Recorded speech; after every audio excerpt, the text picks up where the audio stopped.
Hi, I'm Lise Colucci, and I am one of the life coaches at queenbeing.com, where we help you to discover, understand, and overcome narcissistic abuse and toxic relationships. Hi, Jeannie. The suspense is killing you on the silence. Hi. Today we're going to talk about the silent treatment. So if you need any help with recovering, learning, understanding, or anything related to narcissistic abuse, head over to queenbeing.com. Lots of information over there if you need any help or information on coaching. There's info over there as well. All of the links are in the main description of every video. Before we get started, hit the subscribe button if you haven't already done so. Hit the thumbs up if you like these videos, topics, whatever. And as always, if you ever have a question or a topic you would like covered, you can leave information in any comment of any video or in the chat here, and I will try and get to your question or comment or suggestion for topic if it is something that I can manage to talk about for an hour or not, or I can combine them. It's okay. All right, so let's get started with the silent treatment and what that's all about. So hi to whoever's here. I see a few of you in here already. This is late today, so it's kind of weird timing. Happy parasite-free day to you too as well, Daniel. Okay, silent treatment, stonewalling. The narcissist uses this as a power play, all right? It's used to punish, to control, to incite pain, elicit pain, whatever. It is a controlling power play used to avoid any topic they don't want to talk about, to avoid any accountability for anything that they have done or that you are potentially, possibly even considering, perceiving, maybe even wanting to talk to them about something they have done. So they do this to avoid anything any real issue that they need to talk about. They do it to play the victim and provoke your apologies. They do this to get you beneath them so that you're groveling and begging for forgiveness in order to put them back up on the pedestal they think they belong on and in the place of superiority within the relationship. So it's a really ugly a tactic for taking control from someone else. Silent treatment is not walking away. So let's talk about what it's not. Somebody who is upset, somebody who's overwhelmed, who's angry, who's emotionally having a reaction to something, that needs to step away and take a break for a minute, that needs to compose themselves, that needs to go take a few breaths, that needs to step outside and compose themselves, check their thoughts before they speak, before they say something that they would regret saying, before they lash out in anger. Somebody that needs to basically just take a break, take a few minutes, chill out, whatever you want to call it. That is not the silent treatment. Okay, so we have to give some room for people. I'm not talking about, well, we'll talk about what the silent treatment is and you'll see the difference here. We have to give some room for one another to have our coping mechanisms in place that keep us from lashing out at other people. So a lot of us, hi James, hi Darla, a lot of us really need to step back when we feel attacked, when we feel threatened, when we feel like or when we've actually done something wrong and we need to think about how we're going to respond to something without responding in our reaction to our own guilt and shame and reaction we have to ourselves for what we've done, right? So that is not the silent treatment. Being quiet for a few minutes, a few seconds, 10-second pause. I mean, we tell children, we tell each other, we tell adults with anger management, take 10 seconds, breathe before you respond. That isn't the silent treatment. What is the silent treatment? Is a frequently occurring silence in the place of discussion, in the place of any real reaction or discussion to something. It's done abruptly, usually it's talking like this, and I'm telling you something, and then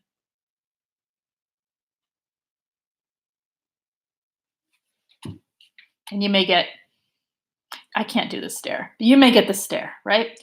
And that's it, right? And it's not, okay, give me a minute. and stepping away. Okay. Got to give that space there. And we have to understand that because it's really easy, especially after abuse, to think everyone is giving us a silent treatment when they need a break or when they need to take a breath or something. So it's done to suppress your thoughts and any resolution. Correct. Thank you, James. It is. It is it's a form of punishment. You feel it as punishment as the receiver of the silent treatment. You feel it as like you feel like you're being punished, almost like you're a child being punished often. And it's confusing. Yeah. So it keeps their opponent. Yeah, you get that as an opponent, as in you're not a partner, you're an opponent at that. When a narcissist feels threatened, attacked, when their ego is being questioned, when their mask is being questioned, when their actions are being questioned, or they're being asked to take any accountability, they instantly see you as the opponent. You are no longer a partner trying to work through a situation. You are an opponent because it's either you believe in their mask or you don't. And that's it. There's nothing else. And so once you become the opponent, it's used to weaken you. It's used to empower the narcissist and, create control over you as the opponent. So it's used to make you the weaker opponent in the situation. And so another thing that makes it silent treatment is it only ends generally.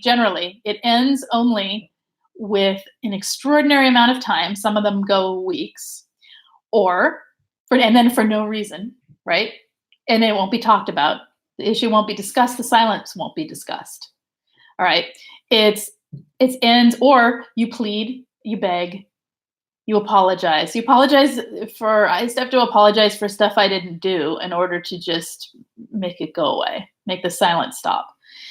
You don't get an apology for the silent treatment. If you do, it's words like, I'm sorry you felt hurt by that. Or I'm sorry that it's covert apologies, that passive aggressive this is a passive aggressive tactic. The silent treatment is aggression. Okay. It's an aggressive behavior, but it's passive aggressive. Okay. So extended silence. That's another example of the silent treatment. Stepping away for 5 minutes, coming back and discussing is not the silent treatment. Stepping away for 5 minutes and then another 5 minutes and then never coming back, stepping back in the room like nothing happened. That's silent treatment. That's the cold shoulder and the brush off, stonewalling. All right. Okay, let me see what you guys are saying. My aunt is a master at the silent treatment. It really messes you up. It gave me terrible anxiety. Oh yeah, we're going to talk about that, about how it affects us. I tend to do the silent treatment. I'm afraid that might be fleas from my parents. How childish of me. You know what? It can be learned. It's not just narcissists who give the silent treatment. So don't go diagnosing anyone or yourself if you are a person who goes completely silent when you're angry. It is something to work on because it does affect other people and it isn't really resolving the problem, right? You can see that in yourself.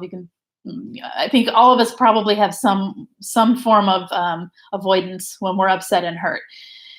And then those are what we work on, right? Within ourselves. So seeing it in yourself does not make you a toxic person. Does it make this behavior healthy of you? Probably not, but it's, now the difference is if you're going silent with toxic people, that is a different situation. If you're going silent with everyone because it's a learned behavior, then it is something, maybe you want to look at in yourself. I don't know if you feel that would be, beneficial to having more healthy relationships. If you're trying to have a healthy relationship with toxic people, you can't. If you're being silent and you're a survivor of narcissistic abuse and you're still dealing with even minimally toxic people or toxic behavior from non-toxic people, and you go silent over that, that's a different situation. So if it were me, I'd look at why I go silent and when, and what is it triggering in me and why am I doing it? When a narcissist does it, it is a power play.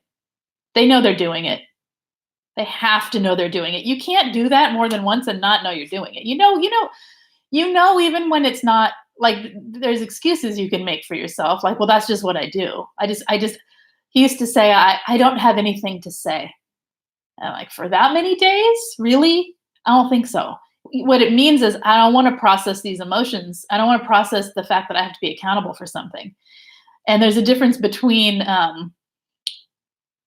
if you feel like you're in trouble and you're going silent because you don't know what to say, and using the silence to avoid being accountable for anything, right?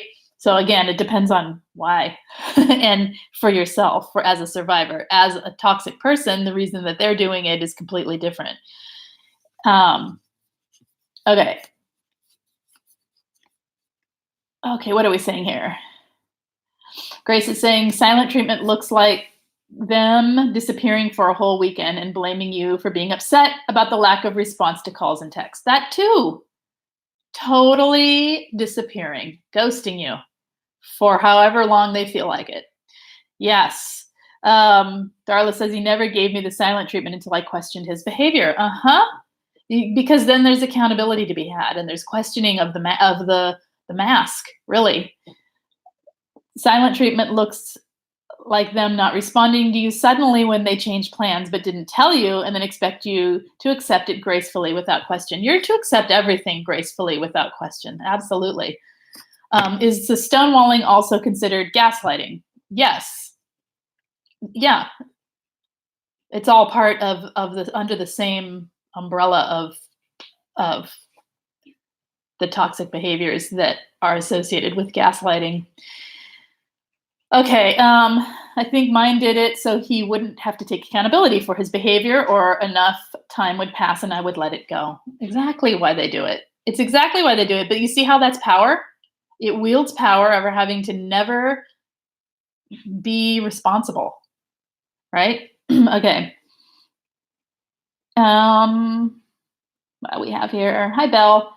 The narcissist about this time, so you might need to make a quick and polite exit. That's fine. No need to apologize. Mine was the king of stonewalling.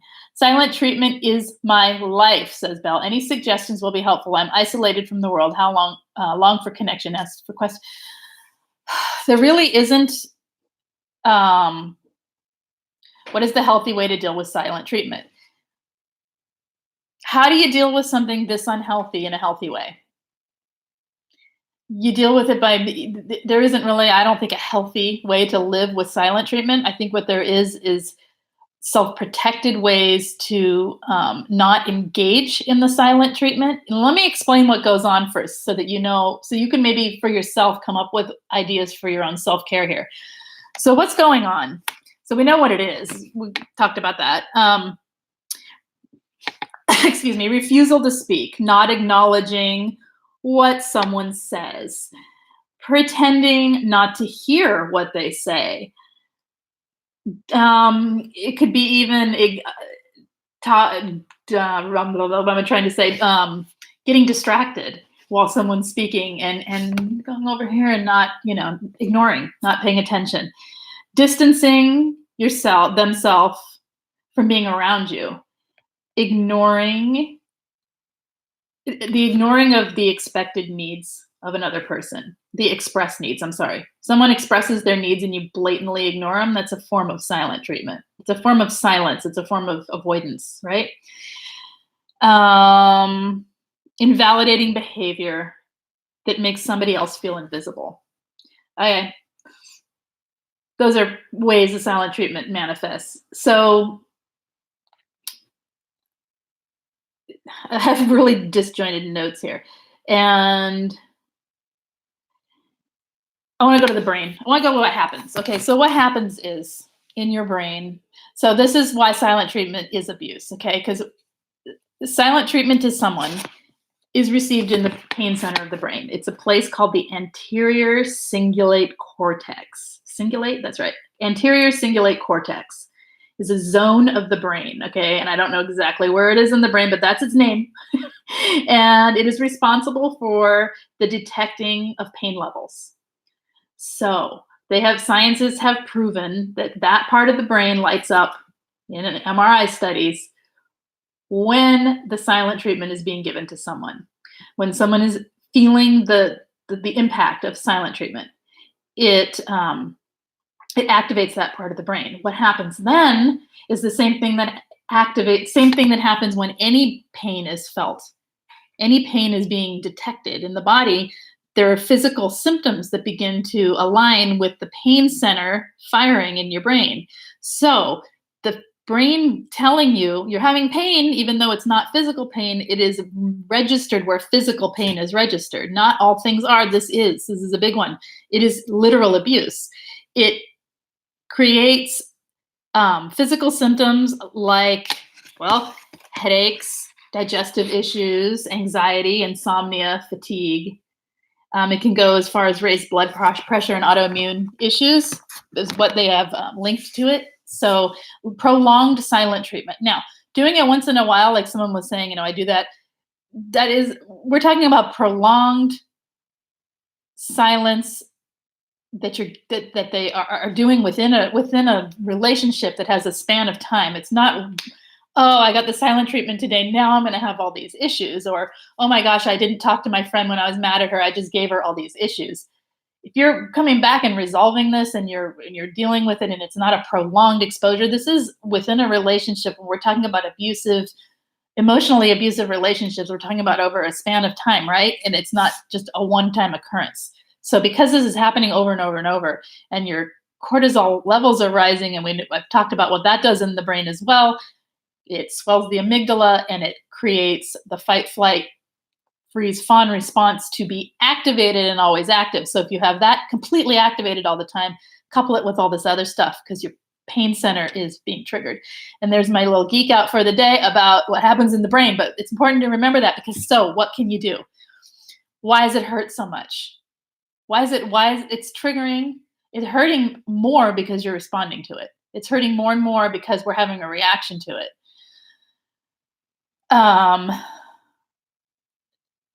Yeah, isn't it interesting? That neurological process is fascinating to me, because this is literally what's happening. How we're sensing it in our emotions is we're feeling what? Rejected.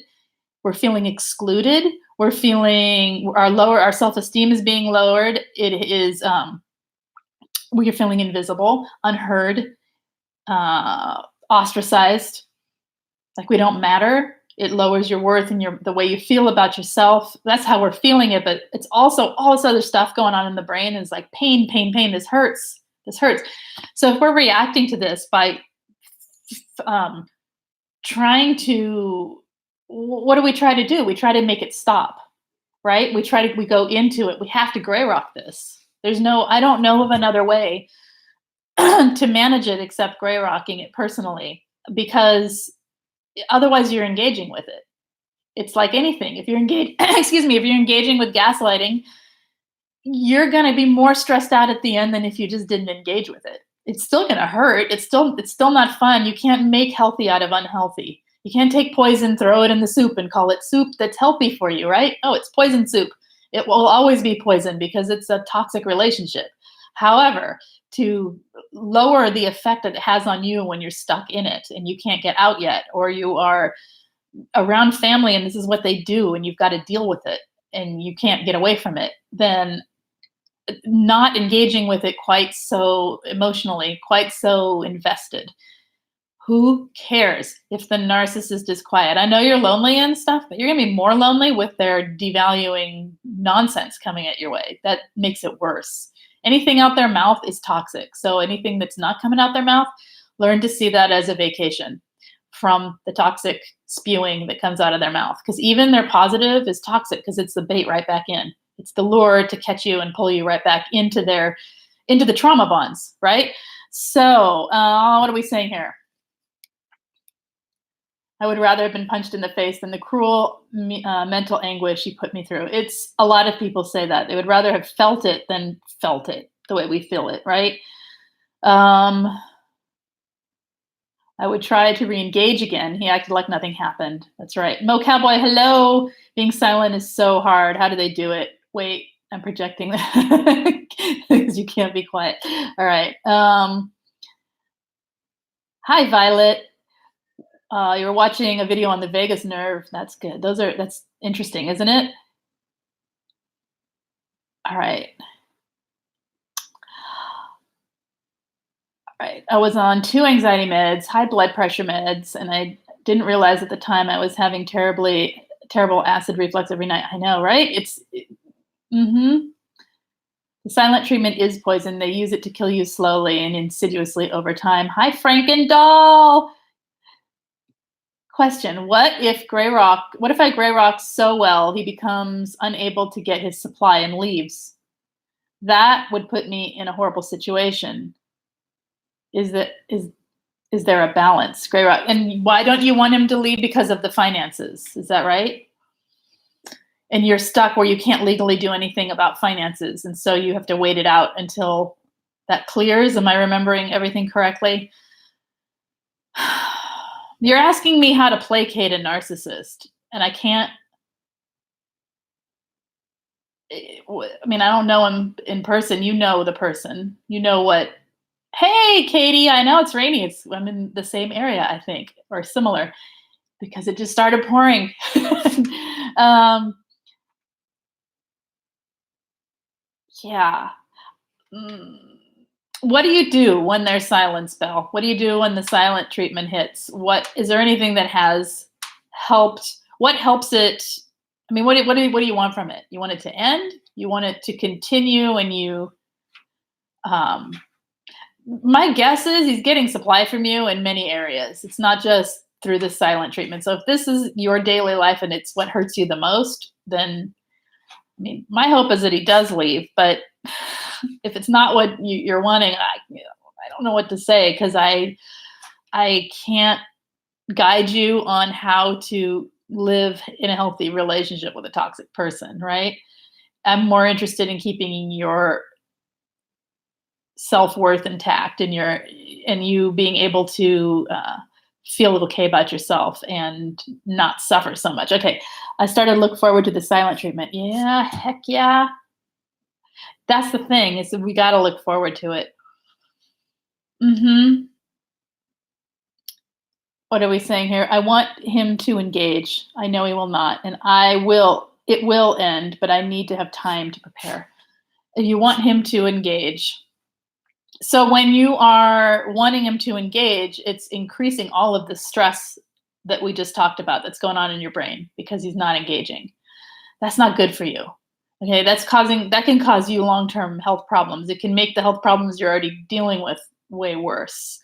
So, can you find a way to gray rock on the inside and not react? So, can you find a way to have it matter less? If you're looking toward him for any form of companionship, you're looking the wrong way. Look toward yourself if you have no one else at all. I mean, you have here, you have, I don't know if you're in Span. If not, get yourself in there so you have people to talk to. Finding ways to have outlets of people who aren't going to, be this awful to you.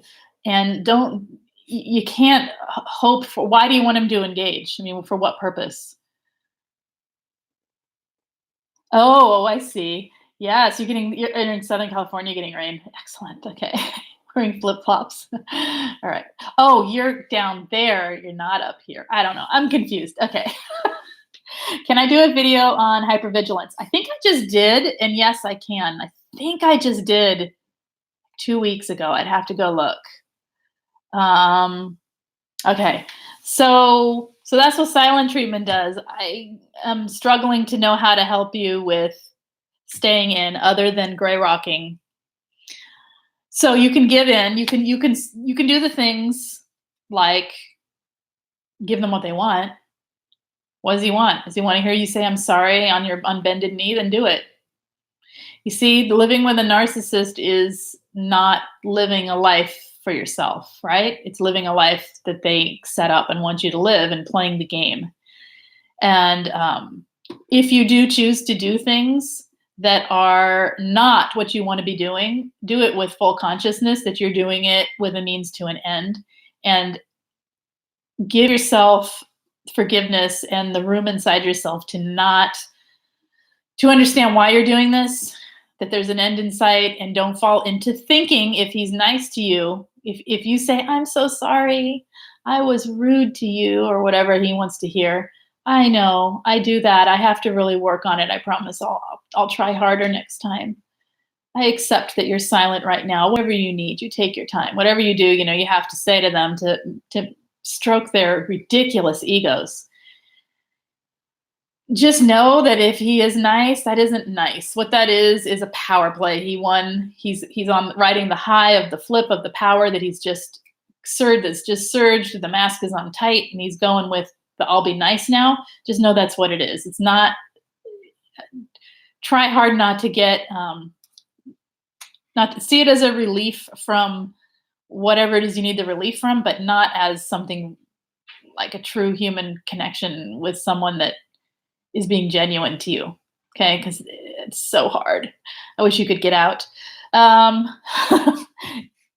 yeah, I know you prefer the meaningful interactions. Sometimes you got to just hold out for that part of your life because right now, maybe less meaningful interactions are okay. It's okay to just have surface interactions if they meet a need of social interaction for a little bit in order to bide your time till you can get out. You know what I'm saying? Sometimes I know what you want isn't what you're getting, but it's like, don't try to get it from someone toxic. Just because he's there and the dynamic creates the illusion of closeness, right? Be a good puppy. That's right.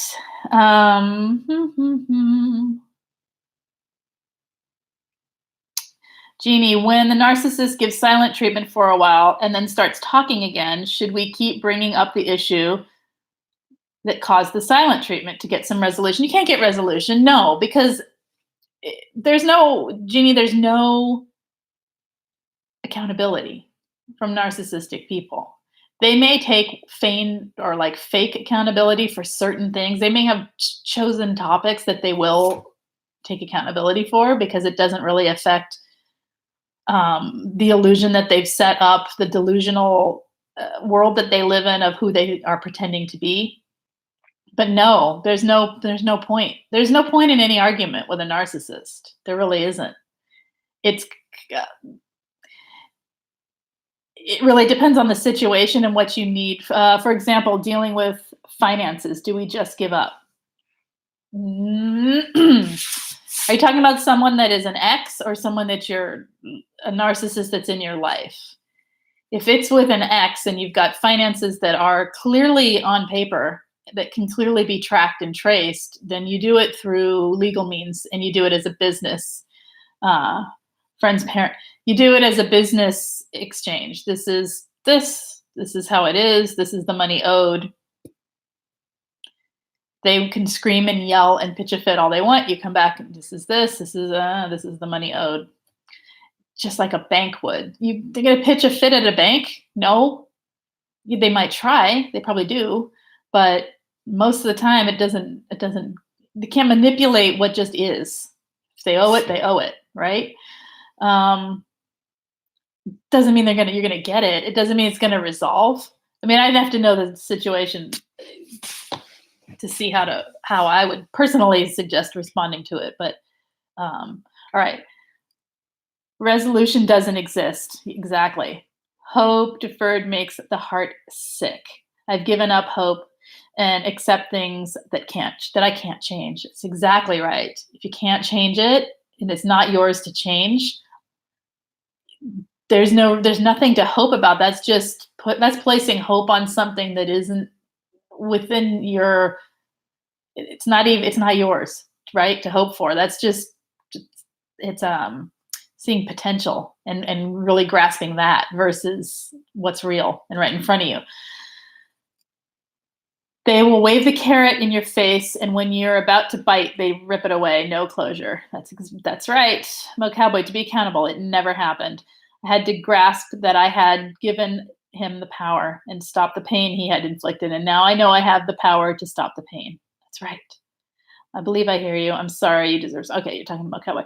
Fashion family. Hello. It's tough, but personally, I love the silent treatment from mine. Silent treatment equals no raging. Yay. I use the silent treatment as an on ramp to low contact. Perfect. Exactly. So I think, Belle, it may be a matter of refocusing why you want this silent treatment to stop. If you're wanting the engagement for yourself from him, that may be something to realize that's just playing into the trauma bonds. And that is reinforcing your trauma bonds every time the silent treatment stops. I think for me, what I had to realize is I'd say, yes, this hurts. Instead of make it stop, make it stop. Why? What can I do to make it stop? I'm powerless. How can I, fix it? I'll do whatever. Literal bended knee, literally. I think I was told, get on your knees and crawl here if you really want me to talk to you. Not kidding. Okay. So if you figure out what it is in you that wants to stop, why do you want it to stop? Because I like this statement. I use the silent treatment as an on-ramp to low contact. Right? Okay. Okay. All right. Anything else you guys want to talk about regarding the silent treatment or anything like that? I mean, really, if you're in a workplace situation with someone that you have to work with, it's a boss, we give them what they want. Yes, sir. I know, I'll try harder next time. Thank you for pointing that out. There isn't, you argue with them, you go into it, it's sick, but it's the way it is, right? You can't force a narcissist to be accountable or even care what you think. If you want the silent treatment to stop, you avoid it. You divert things. You don't engage with things will create the silent treatment. In other words, if you have one that every time, if you want your needs met, you're never going to get it. Okay. Narcissist isn't there to meet your needs. They're there to meet their own needs. They're there to have you meet their needs. All right. So if you're looking toward a narcissistic relationship and thinking, I need my needs met, I'm going to talk to them about this thing they did, you're going to be met with some form of gaslighting or silent treatment. Just don't do it. Don't engage with the things that will cause the silent treatment, right? If you don't want to feel, if you're still in it and you can't get out and you don't want to feel it, don't engage with the things. It means sucking it up a lot. It sucks. Really, literally. It's awful. All right. You like my dullness when I do groundhog examples? I try. I have to put myself in the memory. Okay. All right. Emotionally detached. Correct. Don't lose sight of the land. That's right. Emotionally detached. Hi, Joe. In my mental do-overs, I kick him to the curb with any of his silent treatments. In a way, I'm doing this with a different narcissist person. Their silent treatment will be forever my choice. Exactly. Yeah. Oh, yeah? Be silent? Get out. Thank you, Belle. You're at the point where you know it hurts but want it to stop. Attempts to engage are quite likely trauma bonds. They are definitely feeding the trauma bonds because every time you get a response that's positive, go back and watch the trauma bond video from last week. Every time you get a response that's positive, it increases the oxytocin and the dopamine surge, and you get a rush of relief. It's mixed with all the other stuff that's set up from the toxic part, right? So you've got all of the cortisol rising and the adrenaline pumping and all the negative, icky the feelings in there, and then you get the relief. It's the cycle. It's the cycle, back and forth, back and forth. The thing that wounds you is the thing that heals you over and over and over. So if you're looking for any connection, I know you want deep connection. Sometimes we got to wait for that. And just like I said, find surface ones, because I'll bet you if you had a surface friend, like say a clerk at a grocery store, in fact, I use mine a lot for that. I didn't use them, but you know what I mean? I use that space as a place to have surface connections with people because frankly, I didn't have energy to focus on anyone else very deeply, but I needed connection. And they're whatever. I didn't like, I need your connection. I need you. No, it was more like, hey, what's up? And I used that moment in time to realize that, oh, I do have connection in my day. They said hi to me. They asked how I was doing. I told them how I was doing. I asked how they were doing. Super surface. It's super light, but it was there. And you know what I get at home? None of that. So where I'm supposed to have the deep connection, there's nothing. And where I'm supposed to have like maybe even not even a hello, I'm having surface connections, but because I'm social, I could get that, and it helped. Am I making any sense? It helped it not feel like there was nothing. And so sometimes it's taking the little bits and just being okay with that for a little while until you can break free of the toxic. When doing the silent treatment, do you all go to the safe place in your mind? See, this is what what I was saying earlier. I think it's similar to gray rocking, where instead of dissociating and going to a safe place, which we need to do also, it's telling yourself exactly what's happening.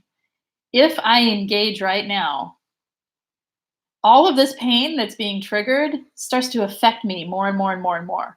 So I'm not going to engage right now. I'm going to see this as something else, and really use your mind as your tool, as that's supposed to be, right? It's supposed to help us direct our lives, not just go with our emotions. And yes, okay, yeah, we're feeling that. We should think that too. So that you can not engage, not re-engage with the toxic person. And hopefully, instead of floating away into a safe space, float away, I mean, you're going to do what you're going to do, but also direct some of the thoughts toward, okay, this is what's happening. This is a power play. This is totally passive aggressive behavior. I don't engage with that. I don't want to talk to that. Let it be there. I don't need this. This is a form of shutting me down. What happened when, okay, I'll tell you the story, but anyway, okay, yeah. So I finally said, hey, you know what? Silent treatment is abuse. And they said, no, it's not. I said, yes, it is. And they said, no, it's not. And I said, it's actually physical abuse because it's registered in the brain where physical pain is registered. And so therefore, it is received by me as you hitting me in my brain. I mean, obviously you're not physically, but it's in the same place. So it is abuse. And they said, no, it's not. I said, look it up. So they did. So guess what happened? Don't do this, because guess what happened? Constant gaslighting from that point forward. Never again was there a silent treatment because they won't be called an abuser. However, it was nonstop talking, endless word salads, lecturing that came. So yeah, be careful what you be careful when you try and engage, is what my point is. And when you try and mitigate it by telling them what they're doing is hurtful, or by even talking about the fact that they're being silent, it's not even worth it. They're going to pout like, infants. Let them. All right. Trauma bond is real. It sucks. I've been married for almost 30 years to a covert, fragile narcissist. I feel stuck and alone a lot. Oh, Katie, I feel ya. I'm going to watch the trauma bond video. Good. Yes, I think it was last week, and it has a lot of info in there. So hopefully that will speak to you. Okay.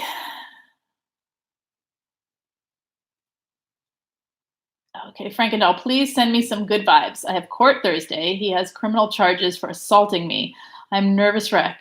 Don't look him in the eyes. Look at above his head, up here, or right here. Okay? Don't look him in the eyes. You don't need to. You can just keep your gaze down and stare at the collar. Stare at his forehead, whatever. If you have to look at them. You're going to do okay. Okay? Take some deep breaths and prepare yourself to feel anxious. It's okay. You feel anxious and you'll get through it. And we will be thinking of you on Thursday. That's a couple days. Good. Okay, we'll be thinking of you. Let us know on Friday if you can how that went. But yeah, don't look them in the eyes. It's okay. If you're anxious and you have to talk, it's okay. Just take a breath and talk. And just be, I don't know what part is affecting you the most, but okay. That's what I got. Just randomly. Okay. I love all those colorful hearts that it has right now. What did I miss some stuff here? Okay. All right. Anything else you guys want to talk about with silent treatment or any other topics today? Anyone have any questions or anything in their life that they like to talk about unrelated to silent treatment? Otherwise, I'm going to head out today. Anything for tomorrow that you would like as well? Somebody mentioned something. Oh, hypervigilance. Look, when I did that, I will do more on it as well. Who asked about it? Was that Darla? Are you still in here, Darla? What about hypervigilance? Give me some ideas of what's going on so I know how to directly address what you're asking about hypervigilance, because that's another giant topic. You're welcome, Fashion Family. Okay, anything else with this? I'll just wait a second. Meanwhile, I will say, what will I say?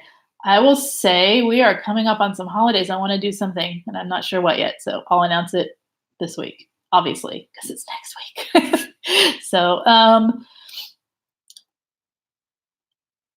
you're welcome, Katie.